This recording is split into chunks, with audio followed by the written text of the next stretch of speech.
Vladimir Bukovsky spent a total of 12 years in Russian psychiatric prisons and labor camps for defending human rights during the 1960s and 1970s.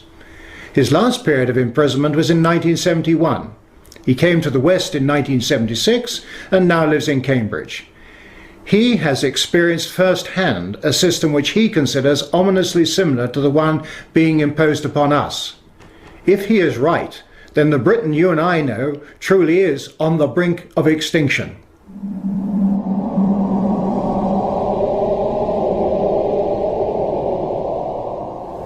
It is really puzzling to me that having just buried one monster, the Soviet Union, another remarkably similar one, the European Union, is being built.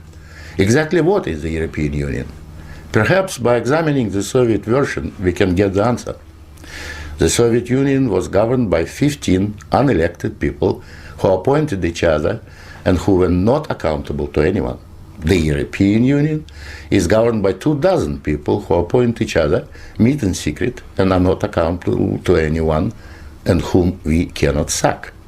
One might say that the EU has an elected parliament. Well, the Soviet Union had a parliament of a sort too, the Supreme Soviet, which just rubber-stamped the Politburo decisions, pretty much like the European Parliament does, where speaking time in the chamber is limited within each group and often amounts to 1 minute per speaker.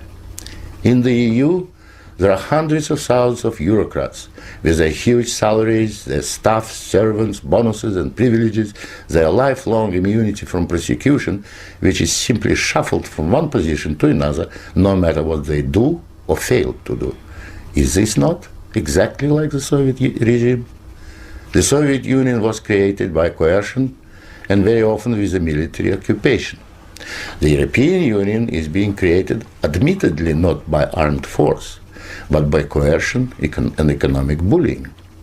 In order to continue to exist, the Soviet Union spread itself further and further. The moment it stopped spreading, it started collapsing. And I suspect the same is true of the European Union. We were told that the purpose of the Soviet Union was to create a new historic entity, the Soviet people, and that we must forget our nationalities, our ethnic traditions and customs. The same seems to be true of the European Union. They don't want you to be British or French, they want you all to be a new historic entity, European, to suppress all your national feelings and live as a multinational community. After 73 years, the same system in the Soviet Union resulted in more ethnic conflict than anywhere in the world. In the Soviet Union, one of the grand purposes was the destruction of the nation state. And that's exactly what we observe in Europe today. Brussels intends to absorb nation states so that they should cease to exist. Corruption was built into the Soviet system from top down, and so it is in the EU. The same endemic corruption activity that we saw in the old Soviet Union has flourished in the EU.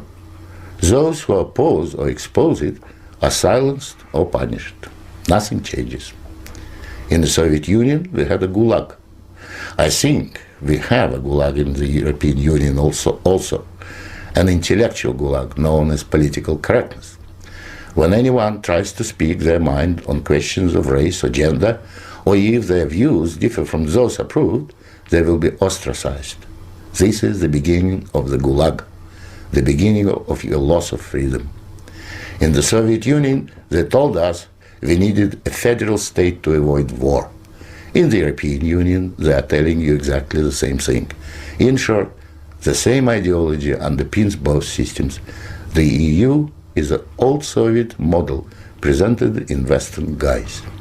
But again, like the Soviet Union, the European Union has within itself the seeds of its own demise. Unfortunately, when it collapses, and it will leave immense destruction behind, and we will be left with huge economic and ethnic problems. The old Soviet system was incapable of reform, so is the European Union. But there is an alternative to being ruled by those 24 self-appointed officials in Brussels. It is called independence. You don't have to accept what they have planned for you. After all, you have never been asked if you wanted to join. I have lived in your future, and it didn't work.